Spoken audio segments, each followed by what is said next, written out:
Remix చేయాలన్నా కూడా ఒక మెగాస్టార్ సినిమా మెగాస్టార్ పాటనే చేయాలి.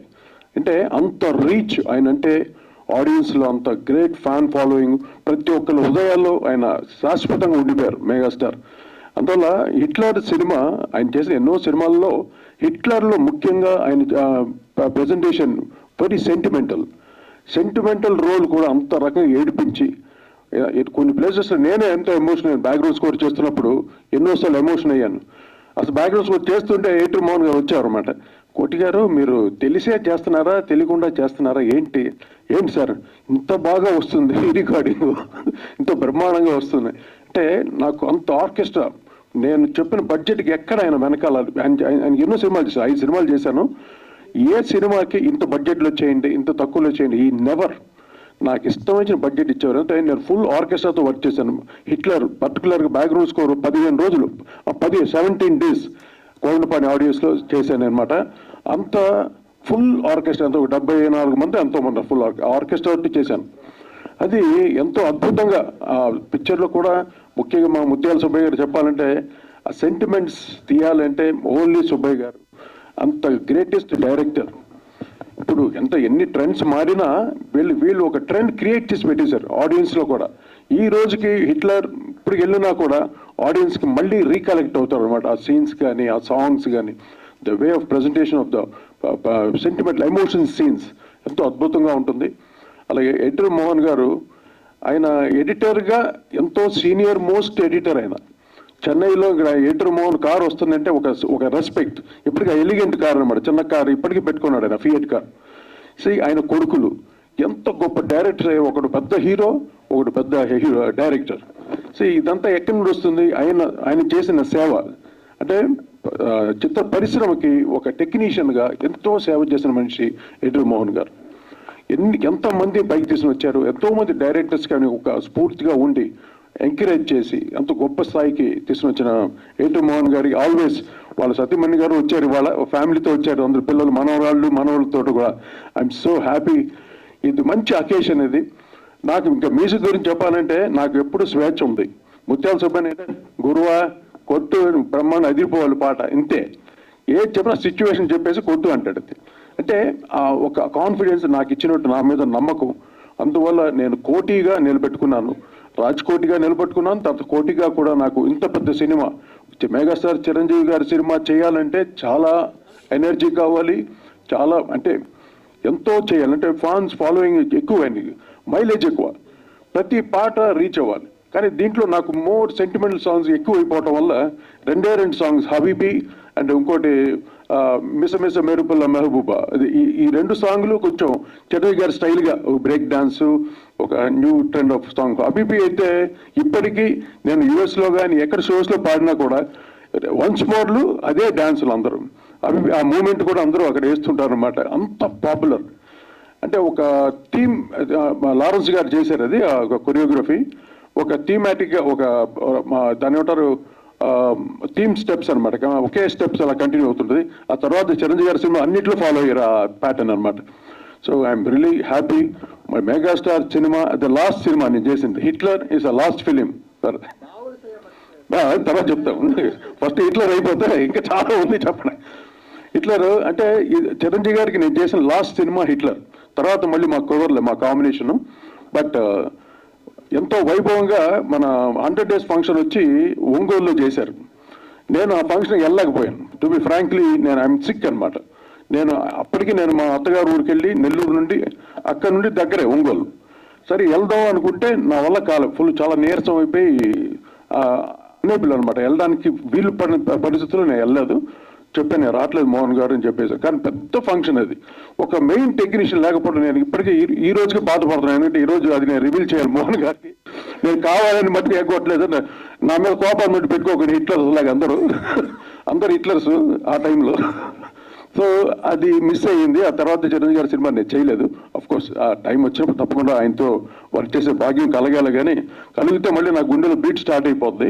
చిరంజీవి గారి సినిమా అంటేనే అది ఒక భయంగా ఉంటుంది, ఫోబియా. అది ఎలా చేయాలని ఒక ఫస్ట్ భయంగా ఉంటుంది అనమాట. అందువల్ల ఆ భయంతో పడుతుంది. Is the inspiration. ఏ పాట చేయన్నా ఏ బీట్ క్రియేట్ చేసినా చిరంజీవి గారే అంటే అల్టిమేట్ అటువంటి డాన్సర్ ఇంక భారతదేశంలో ఎవడూ లేడు. I can challenge that. Only megastar. ఆ గ్రేస్ కానీ ఆ స్టైల్ కానీ ఈవెన్ కామెడీ టైమింగ్ కూడా ఇంకా సెంటిమెంటల్ టైమింగ్ కూడా ఈజ్ అల్టిమేట్ స్టార్. ఇంకంతే, దానికి ఇంకా తిరుగులేదు. ఇంకా చిరంజీవి గారి గురించి నేను ఎక్కువ పొగడాల్సిన అవసరం లేదు. ఎందుకంటే మళ్ళీ ఈ సినిమా చూసి హిట్లర్ని మళ్ళీ ఫ్యాన్స్ అందరూ మళ్ళీ వాళ్ళ ఫ్యామిలీ వాళ్ళ పిల్లలు అందరూ వచ్చి మళ్ళీ చిరంజీవి గారిని చూసి భలే ఎంజాయ్ చేస్తారు. మా ముత్యాల సుబ్బయ్య డైరెక్షన్ మళ్ళీ ఇప్పుడు మళ్ళీ సుబ్బయ్య గారితో నేను ఒక సినిమా చేస్తున్నాను. ఎందుకంటే సెంటిమెంట్లో కింగ్ అనమాట. ఫస్ట్ నాకే చెప్పాడు సబ్జెక్టు. చెప్పిన తర్వాత నేను చాలా ఎమోషన్ అయ్యాను. ఏంటి సార్, ఏం పాయింట్ సార్, ఎక్కడ దొరికింది? అట్లా కాదు భయ్యా, నీకు నచ్చిందా లేదా? ఎక్స్ట్రాడినరీగా ఉంది భయ్యా అన్నాను. అది తల్లి మనసుని ఇప్పుడు రాబోతున్నాయింది. ఆయన కాంబినేషన్లో మళ్ళీ అది నేనే మ్యూజిక్ చేశాను. నాకు అవకాశం ఇచ్చారు. అంత మంచి సినిమాకి మ్యూజిక్ చేసే అవకాశం నాకు కల్పించిన థ్యాంక్స్ సుబ్బయ్య గారు. Such a lovely wonderful film. ఇంకా ఫ్యూచర్లో రిలీజ్ కాబోతుంది తల్లి మనసు, మా ముత్యాల సుబ్బయ్య గారి కాంబినేషన్లో. తర్వాత మా మోహన్ గారిది మామగారు, ఇంకా మీకు అందరూ తెలుసు. దాంట్లో అన్ని పాటలు బావలసయ్య ఎక్కడికో, తర్వాత బావమర్ది ఆ సినిమా కూడా అన్ని మ్యూజికల్ హిట్స్. అటు కృష్ణ గారు కూడా ఉండేవారు అప్పుడు మన తిరుపతి. ఆయన సీఎం కృష్ణ గారు, మోహన్ గారు ఇద్దరు కలిసి చేసిన సినిమాలు. అలాగే మాకు వన్నూరు రాజా నాకు చిన్నప్పటి వాళ్ళు మొదటి నుండి ఒక టీం అనమాట. వీళ్ళందరూ ఒక పెద్ద కారు ఉండేది, ఏదో కాంటెస్ట్ ఏదో సంథింగ్, అందరు గుంపుగా వచ్చేవారు అనమాట. మోహన్ గారితో ఎవరు సపరేట్గా వచ్చేవారు కాదు, అందరూ ఒక గ్రూప్గా ఒకే కారులో వచ్చి స్టూడియోకి వచ్చేవారు అనమాట. నేను చూడండి, అబ్బాబా వస్తున్నారు గ్రూప్ అనుకున్నాను చిన్నప్పుడు. అంటే అప్పుడు ఆ టైంలో అనమాట, కోవిల్పాని ఆడియోస్లో. సూపర్. ఆ ప్యాటర్న్ అవన్నీ తలుచుకుంటుంటే అది ఆ వర్కింగ్ ప్యాటర్న్ వేరండి ఆ రోజుల్లో. విత్ లైవ్ ఆర్కెస్ట్రా, ఇంత పెద్ద స్టూడియో ఉండేది రికార్డింగ్ స్టూడియోస్లో, ఫుల్ ఆర్కెస్ట్రా తోటి ఆ మ్యూజిక్ చేస్తూ, ఓ మై గాడ్. ఆ ఫీల్ నాకు ఇచ్చింది ఎన్టీ మోహన్ గారు ఎక్కువ. తర్వాత నా రవికిషోర్. అంటే మ్యూజిక్ని ఎలాగ వాడుకోవాలి, ఒక మంచి టాలెంటెడ్ మ్యూజిషియన్ని ఎలా పిండుకోవాలి వీళ్ళకే తెలుస్తుంది. అంత చక్కగా నన్ను వాడుకొని మ్యాక్సిమం అంటే ట్యూన్లు కూడా ఒకే ట్యూన్ ఇచ్చేవాడిని నేను. మోహన్ గారు వినగానే ఒకటి, ఇది ఏదైనా నీ కరెక్టా, ఓకేనా, నీకు ఓకే సార్ చాలా బాగా వస్తుంది అని. అంటే ట్యూన్ అంత వేగ్గా ఉంటుంది కదా, ట్యూన్ చూసి జడ్జ్ చేయలేవు. కానీ నేను అది రికార్డింగ్ చేసి ప్రూవ్ చేసేవాడు అనమాట. అప్పుడు హబీబీ సాంగ్ ఫస్ట్ చేసిన తర్వాత చిరంజీవి గారికి వినిపించాం అనమాట. ఇద్దరు వెళ్ళి చిరంజీవి గారి ఇంటికి వెళ్ళి వినిపించి ఆయన కార్లోనే ప్లే చేసాం. ఆర్కెస్ట్రా అంతా వెయిటింగ్. ఇప్పుడు ఇది ఓకే చెప్పిన తర్వాత నేను వెళ్ళి టేక్ ఓకే చేయాలి. వచ్చి వినిపించేసరికి నాకు నచ్చలేదు కోటి అన్నారు చిరంజీవి గారు. హబీబీ సాంగ్ నేను చేయలేనమ్మా, నీకు పేరు వస్తుంది, నేను చేయలేని పాట అన్నారు. సార్ ఏంటి సార్ మీకోసం ఇంత కష్టపడి, అంటే బీట్ కొత్త బీట్ అనేది లేదు. ఆయన వేరే మూడ్లో ఉన్నాడు. యాక్చువల్లీ ఆ మూడ్లో లేడు ఆయన. ఎప్పుడు ఆయన ఏ పాటని అలా రిజెక్ట్ చేయలేదు. ఆ రోజు ఏదో ఏ మూడ్లో ఉన్నారో ఏమో కానీ సరే ఇంక మోహన్ గారు చూసుకుందో ఏంటంటే మోహన్ గారు ఏం పర్లేదు, ఈ పాట ఆయనకి ఎక్కుతుంది, ఎక్కించే విధంగా మీరు మళ్ళీ దీన్ని ఏం చేస్తారో చెప్పండి. అప్పుడు మళ్ళీ నేను కొంచెం రీమిక్స్ చేసి కొన్ని ఇన్స్ట్రుమెంట్స్ని యాడ్ చేసి ఇంకా బెటర్గా చేసి ఇచ్చామన్నమాట. అప్పుడు అది మోహన్ గారు తర్వాత చెప్తారు మీకు ఎలాగ ఆయన ఆ సాంగ్కి మళ్ళీ ఎలా రియాక్ట్ అయ్యారు అనేది. Great days. ఆ రోజు తలుచుకుంటే చాలా ఆనందంగా వస్తుంది నాకు. So I'm so happy. ఈరోజు హిట్లర్ లాంటి ఒక పెద్ద సినిమాకి మ్యూజిక్ చేశాను. అన్ని songs sentimental and more electronic music, అన్ని బ్యాక్గ్రౌండ్ స్కోర్, టోటలీ ఒక మ్యూజిక్ ప్యాకేజ్ అనమాట. Packed with music Hitler. So thank you Mohan garu. Once again I'm very much happy. ఈ సినిమా మళ్ళీ హిట్ అవుతుంది, నో డౌట్. జనవరి 1కి అందరికీ ఒక హ్యాపీ న్యూ ఇయర్ తోటి హిట్లర్ మీ ముందుకు వస్తుంది. అందరూ ఎంజాయ్ చేయండి. మళ్ళీ మెగాస్టార్ ఫ్యాన్స్కి అంతా ఒక ఫ్రెష్నెస్ అనమాట. మళ్ళీ అప్పట్లో మెగాస్టార్ ఎలా చేశారు అని అందరికీ తెలుస్తుంది. అంటే ఆయన గురించి ఇంకా ఎక్కువ చెప్పాల్సిన అవసరం లేదు. సో ఇంకా అలాగే ఇంకా వేదిక ఇచ్చిన ప్రతి అందరికీను నా ధన్యవాదాలు, కృతజ్ఞతలు. నా ఇంత చక్కటి అవకాశం కల్పించిన మా మోహన్ గారికి, మా ముత్యాల సుబ్బయ్య గారికి థ్యాంక్ యూ వెరీ మచ్. మా బాబు మోహన్ గారు, ఏ సినిమా ఆయన ఉంటే ఆ సినిమా హిట్, ఆ సీన్ లేని ఇటు కామెడీ, అంత గ్రేట్ కామెడీ అయినా గ్రేటెస్ట్. అలాగే మా రాజ్ కుమార్ గారు రైటర్, ఎన్ని డైలాగ్స్, ఎంత ఒక టీం అనమాట మేమంతా. ఎవరు పని వాళ్ళు ఒక సబ్జెక్ట్ దొరికితే ఆ సబ్జెక్ట్ని ఏ రకంగా మనం మ్యాక్సిమం మన పవర్ ఎలా పెట్టగలం అన్నట్టు అందరూ అలా వర్క్ చేసి వచ్చేవాళ్ళం అందరూ మేమంతా. సో ఈ అవకాశం నిజంగా సాలూరు రాజేశ్వరి గారు తనయుడుగా నాకు చాలా గొప్పగా ఫీల్ అవుతున్నాను. అలాగే మా గురుగారు చక్రవర్తి గారి ఆశీస్సులతోటి, ఈరోజు కోటిగా మీ అందరి ఆశీస్సులతోటి ప్రతి ఒక్కరి హృదయంలో నా పాటలు ఉన్నాయని భావిస్తూ మీ ముందు సెలవు తీసుకున్నాం. Thank you very much sir. Thank you. God bless you all. Happy new year everyone. Sir ఒక చిన్న రిక్వెస్ట్. సో ఈ సినిమాలో హబీబీ అనే సాంగ్ ఎంత బ్లాక్ బస్టర్ హిట్ అయింది. అఫ్ కోర్స్ అన్ని సాంగ్స్ బాగానే ఉన్నాయి, కాకపోతే ఇప్పుడు మీరు ఈ సాంగ్ కి ఒక చిన్న మెమరబుల్ ఇన్సిడెంట్ చెప్పారు.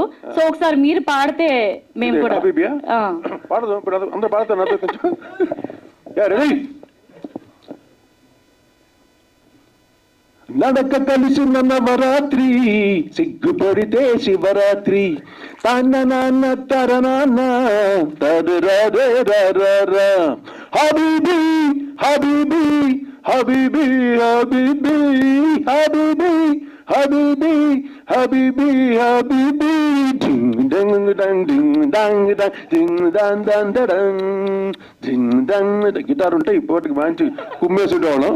ఓకే, మళ్ళీ ఈసారి మళ్ళీ ఇదే ఇట్లా రిలీజ్ 100 days ఫంక్షన్ చేయాలి. అప్పుడు నేను గిటార్తో పెర్ఫార్మ్ చేయకపోతే అప్పుడు అర్థం. ఓకే, మెగాస్టార్ ఫ్యాన్స్ అందరికీ మళ్ళీ ఈ సినిమాని మీ ముందు బాగా మళ్ళీ సూపర్ హిట్ చేయాలి మీరు మళ్ళీ. Okay, thank you guys, love you. అర్థమైంది సార్, కోటి గారు కోట్ల ఫ్యాన్స్ ని ఎలా గెలుచుకున్నారో ఇప్పుడు అర్థమైంది మాకు. Thank you.